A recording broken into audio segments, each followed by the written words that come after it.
Allô, Roxane. J'ai pas le choix de t'expliquer ça par une vidéo parce que il y a quand même beaucoup de trucs que je veux te parler de, puis j'ai organisé ça ici. Donc, voilà, j'espère, je vais faire ça rapidement, j'espère. Donc, pour la croissance-décroissance, il y a trois méthodes. OK? La première méthode, c'est de calculer le rapport à n plus 1 sur a n, c'est-à-dire le prochain terme sur l'ancien. Si le rapport est plus grand ou égal à 1, c'est croissant. Si le rapport est plus petit ou égal à 1, c'est décroissant. Pourquoi? Parce que si le rapport est plus grand ou égal à 1, comme ça, mettons, ça veut dire que si tu multiplies par AN, ça veut dire AN plus 1 est plus grand ou égal à AN. Ça veut dire que le prochain terme va toujours être plus grand que l'ancien terme. Si le prochain terme est toujours plus grand, ça veut dire que ta suite est croissante parce que les termes continuent à augmenter. Décroissance, ben, le principe est le même, sauf que maintenant, c'est plus petit ou égal à 1. Ça veut dire que le prochain terme va toujours être plus petit que l'ancien terme. Donc, si les termes sont de plus en plus petits par rapport aux anciens, ça veut dire que ta suite est décroissante. Puis, ça marche bien avec des suites que, comme le terme général, c'est des rapports ou comme des fractions. Par exemple, celle-ci, le rapport a n plus 1 sur a n, ce sera égal au terme a n plus 1, c'est-à-dire 1 sur n plus 1 factoriel, divisé par le terme a n, c'est-à-dire 1 sur n factoriel. Ce que ça va faire dans le fond, n factoriel sur n plus 1 factoriel.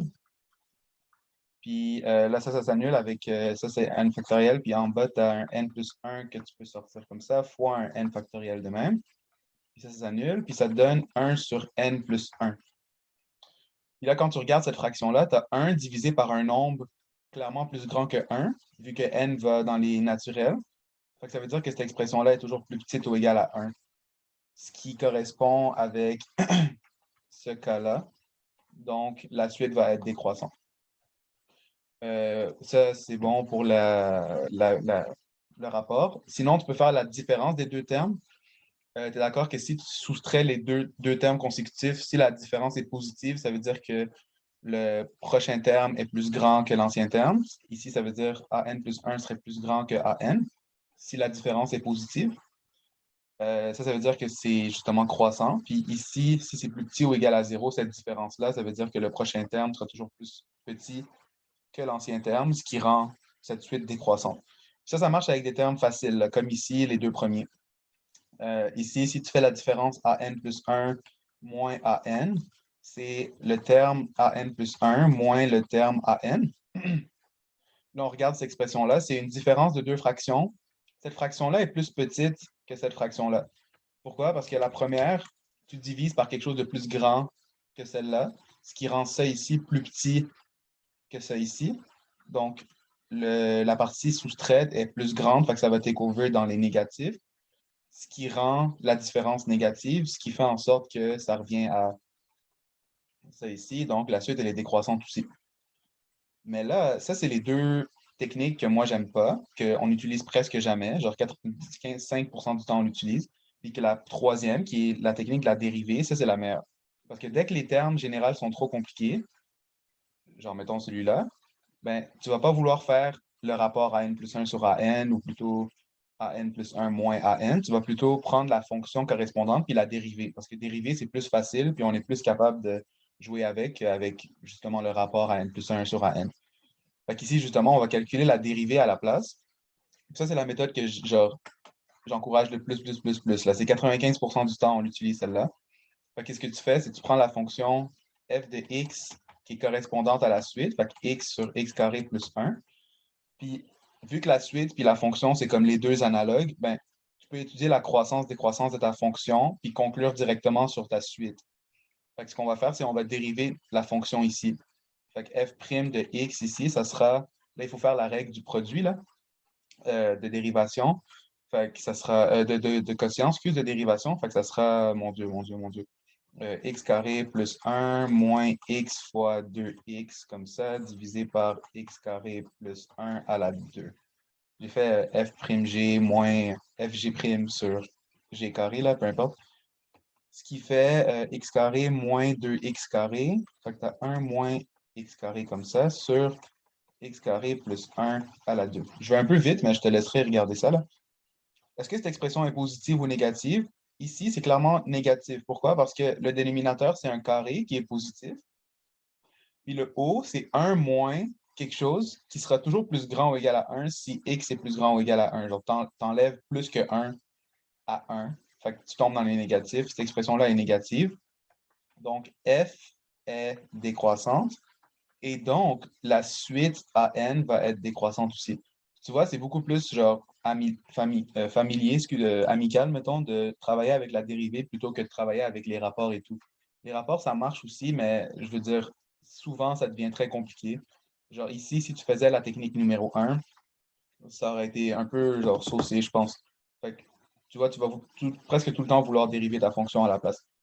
Puis je parle de croissance-décroissance parce que ça m'amène au prochain point. Pour étudier une suite bornée, là, je sais que dans ta question, là, je comprenais un peu ta confusion parce que c'est difficile de savoir par où commencer pour déterminer si une suite est bornée ou pas. Moi, ce que je fais, c'est je détermine, excuse-moi, c'est je détermine si la suite est croissante ou si elle est décroissante en premier. Fait que j'étudie la croissance-décroissance en premier. Puis ensuite, je pourrais déduire une borne en haut et en bas à travers ben, la limite de ta suite ou bien le premier et le dernier terme. Je vais m'expliquer avec deux exemples. Le premier exemple, c'est celui-là ici. OK? Fait que ln de 2n sur n plus 1. Ça, c'est un exemple qu'on avait fait dans la séance de révision, que me semble, toi, tu ne pouvais pas venir. Mais bref, si tu ne l'avais pas vu encore, voici l'exemple que j'ai fait pendant la révision de mardi. Euh, Très rapidement, là, la dérivée de ta fonction pour étudier la croissance-décroissance, là, si tu prends f de x est égal à ln de 2x sur x plus 1, là, on s'entend, c'est pour x plus grand ou égal à 1, tout comme ici, c'est pour n plus grand ou égal à 1. On y va genre en concordance. Là. Si on dérive la fonction, là, je vais épargner les détails, mais dans le fond, ça donne 1 sur x moins 1 sur x plus 1. Moins 1 sur x plus 1. Trust me, genre, c'est ça que ça donne, la dérivée de la fonction. Puis cette expression-là, elle est positive. Pourquoi? Parce que 1 sur x, c'est plus grand que 1 sur x plus 1. Dans le même argument que tu divises moins que ici, ce qui rend ça ici plus grand que ça ici. Donc, c'est positif, cette expression-là. Donc, f est croissant. Donc, la suite à n est croissante. Puis là, tu sais que la suite est croissante. Puis ça en dit beaucoup sur essayer de déterminer si la suite est bornée ou pas. Parce que là, ce qu'on sait comme information, qui est vraiment important, c'est que la suite est croissante. C'est-à-dire la suite, elle fait un peu ça comme ça. Ça nous guide beaucoup pour la borne. Parce qu'une borne inférieure, ça serait ben, le premier terme. Parce que tous les prochains termes vont être plus grands que le premier terme. N'est-ce pas? Donc, on sait déjà qu'elle est bornée inférieurement par le premier terme. Puis, est-ce qu'elle sera bornée supérieurement par quelque chose? Ben, pourquoi pas calculer la limite quand n tend vers l'infini de la suite pour voir si ben, la limite en tant que telle, ça sera une borne supérieure. OK? Fait que c'est ça le but de travailler avec la croissance-décroissance en premier. Ça nous permet un peu de genre voir d'avance, OK, ben si elle est croissante ou bien décroissante, ben le premier terme représente la borne inférieure, puis la limite, si c'est un nombre réel, ça représentera la borne supérieure. Ça sera le même principe si c'est comme le cas inverse. Si c'est décroissant, ben là, ton premier terme, ça sera ta borne majorante. Je vais le faire dans l'exemple B. Fait que si tu calcules, ben là, on sait que borne inférieure sera le premier terme, c'est-à-dire ln de 2 fois 1 sur 1 plus 1, c'est-à-dire ln de 1, ln de 2 sur 2, c'est-à-dire ln de 1, c'est-à-dire 0. Puis la borne supérieure, ça pourrait être la limite quand n tend vers l'infini de an. Ce serait la limite quand n tend vers l'infini de ça ici. Puis la limite quand n tend vers l'infini de an ici. Là, je vais épargner pour toi les calculs, mais ça donne ln de 2. Trust me, ça donne ln de 2. Fait que la limite, ici, elle donne ln de 2. Fait que ça veut dire que la borne supérieure de ta suite, qui est en fait ta limite, ben, ça représenterait une borne supérieure parce que tous les termes et tous les points sont en dessous de ce ln de 2-là. On se rappelle que la suite est croissante, puis elle converge vers ln de 2. Fait que ln de 2, ça va être comme le plafond qui est comme infranchissable, qui est impossible à franchir à travers les points de la suite. Fait que tu vois, on a trouvé une borne supérieure puis une borne inférieure, ce qui est magnifique. Mais tu vois, c'est avec la croissance qu'on a pu déduire ça. Un autre exemple, ça serait dans le B, 4n plus 1 sur 4n. Je vais faire le même principe, mais je vais réécrire la suite en fait comme 1 plus 1 sur 4n. J'ai juste distribué la fraction, là, peu importe. Je pense que c'est plus facile à jouer avec ça. Puis là, si on fait la même chose, tu as f de x qui est égal à 1 plus 1 sur 4x pour x plus grand ou égal à 1. Si tu dérives ta fonction f' de x, ça sera moins 1 sur 4x2. Je vais assez vite, là, mais c'est la dérivée de cette fonction-là. Puis cette expression-là, ben, c'est négatif parce que tu as un positif clairement en bas, puis tu as un moins en haut, ce qui rend cette expression-là négative. Ce qui veut dire que f est décroissante vu que la dérivée est négative. Donc, ça veut dire que ta suite, oh my God. Ça veut dire que ta suite à n, ta suite à n est décroissante. Parfait. Donc là, maintenant, c'est le cas contraire. On sait que la suite, en fait, elle est décroissante. On sait qu'elle fait ça comme ça. On sait déjà qu'une borne supérieure, m, ici c'était grand M, là. Donc grand M, ça serait ben, le premier terme. M serait le premier terme, c'est-à-dire 4 plus 1 sur 4, c'est-à-dire 5 sur 4. Ça, c'est une borne supérieure. Et une borne inférieure, ben, on pourrait calculer à la limite quand n tend vers l'infini de cette suite-là pour voir si, ben, justement, cette limite, si ça donne un nombre réel, ben, ça représentera une borne inférieure parce que tous les points seront en haut du mur en bas, ou plutôt du plancher cette fois-ci, pas le plafond. Donc, si je calcule la limite quand n tend vers l'infini de cette suite-là, là, 1 plus 4 sur, 1 sur 4n, ça donne 1 plus 1 sur infini, c'est-à-dire 1 plus 0, c'est-à-dire 1. Fait que turns out qu'à 1, ça ici, ça sera une borne inférieure. Puis c'est justement magnifique parce que avec la décroissance, croissance, on a même ici été en mesure de déterminer une borne supérieure et inférieure sans avoir à comme, travailler directement dessus, ce qui peut-être pourrait beaucoup t'aider. Puis souvent dans les exercices, c'était à travers ça, moi, c'est la méthode que je faisais pour déterminer les bornes de ta suite. C'était à travers la croissance-décroissance, puis ça m'aidait vraiment beaucoup. Puis on dirait ici que ça nous aide beaucoup. Fait que je t'encourage à faire ça si tu es un peu prise, mettons. Puis dis-toi que c'est comme 80% du temps, on va faire ça, là, presque tout le temps. Sinon, là, je me prépare à tout, là. Fait que sinon, si tu ne peux pas travailler avec la croissance-décroissance pour peu importe quelle raison, puis tu ne peux pas calculer de limite pour peu importe quelle raison, là, il faut manipuler l'expression exactement, genre sans calculer de limite, puis vraiment travailler avec l'expression en tant que telle. Je vais faire deux exemples. Mais des inégalités connues, c'est celle-là ici. Moi, à chaque fois que j'ai des inégalités, en fait, pour déterminer mes bornes, les inégalités que je m'inspire pour trouver des bornes, justement, c'est à chaque fois, moi, souvent, je regarde la fraction en tant que telle de la fonction.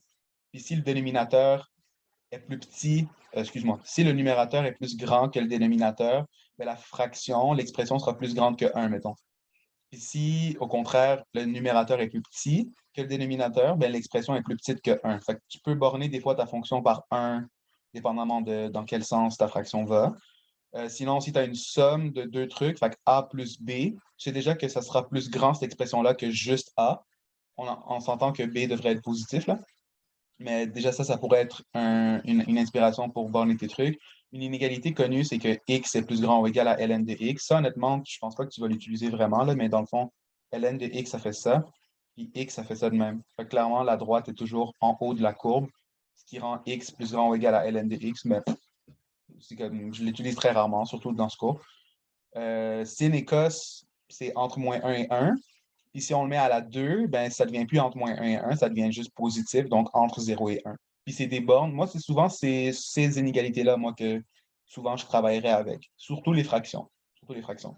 Fait que si je fais deux exemples, si j'ai sinus à la 2 de n sur 5, puis je veux trouver une borne sans calculer de limite ou étudier la croissance, décroissance, peu importe, mais je sais que sin carré de n sera plus petit ou égal à 1, puis plus grand ou égal à 0, ce que je venais de montrer tantôt. Fait que si ça, on a de ça comme inégalité, ça veut dire que ben, si on divise par 5 tout, on a ça comme inégalité. Fait que ça veut dire 0 plus petit ou égal à sinus à la 2 de n sur 5, plus petit ou égal à 1 sur 5.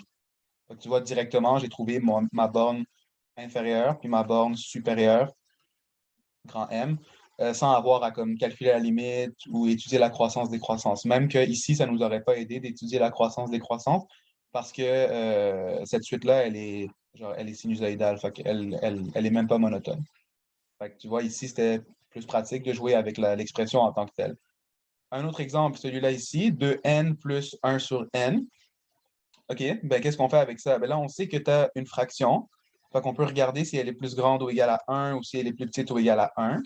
Puis on voit ici que si on regarde le numérateur, il a l'air d'être beaucoup plus grand que le dénominateur. Tu as juste n, tandis qu'en haut, tu as le double de n, puis 1 de plus. Fait que clairement, le numérateur serait plus grand que le dénominateur. Mais on peut travailler encore un petit peu plus loin sur ça. Genre, oui, 2n plus 1 sur n est plus grand ou égal à 1. Fait que 1 serait une borne minorante. Excuse-moi, m serait une borne minorante. Mais on peut trouver une meilleure borne minorante que 1. Genre, on peut travailler plus là-dessus. Fait que, mettons, je mets un petit x dessus. Mais c'est bon, là. Mais comme, on va travailler un peu plus là-dessus. On va écrire la fraction comme 2 plus 1 sur n. Parce que c'est comme ça que j'ai développé la fraction. Là, si on a 2 plus 1 sur n, bon, 2 plus 1 sur n, c'est toujours positif. Donc, si j'ai 2 puis j'ajoute quelque chose, ben, c'est sûr que ça sera plus grand que juste 2. Fait que tu vois, 2, en fait, ça serait une meilleure borne inférieure. Donc, ça, c'est parfait. Puis maintenant, est-ce qu'on aurait une borne supérieure à 2 plus 1 sur n? Ben, on sait que 2 plus 1 sur n, là, 1 sur n, c'est une fraction qui sera plus petite que 1 à chaque fois parce que le numérateur est toujours plus petit que le dénominateur. N'est-ce pas? Donc, le dénominateur va de 1 jusqu'à l'infini, là. Donc, le numérateur sera toujours plus petit que le dénominateur. Fait que ça sera plus petit ici que 2 plus juste 1. Fait qu'en fait, 2 plus 1 sur n, c'est plus petit ou égal à 3. Parce que 2 plus 1, c'est 3. 2 plus 1 demi, c'est plus petit que 3. 2 plus 1 tiers, 2 plus 1 quart, 2 plus 1 cinquième, c'est tout plus petit que 3. Fait que tu vois, on vient de trouver une borne supérieure grand M. Puis on avait déjà la borne inférieure petit m qui était égale à 2, n'est-ce pas? Ouais.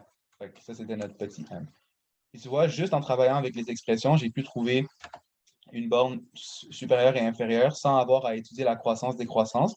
Quoique ici, j'aurais pu faire le même principe que ce que j'avais fait plus haut, mais ça, c'était une manière équivalente de faire. Donc, voilà. Ça fait le tour. Yes. Bon, j'espère que je n'ai pas pris trop de temps, mais sur ça, je te l'envoie, puis je te souhaite une bonne chance, puis bonne étude, puis pose-moi d'autres questions si tu as besoin. OK, bye bye.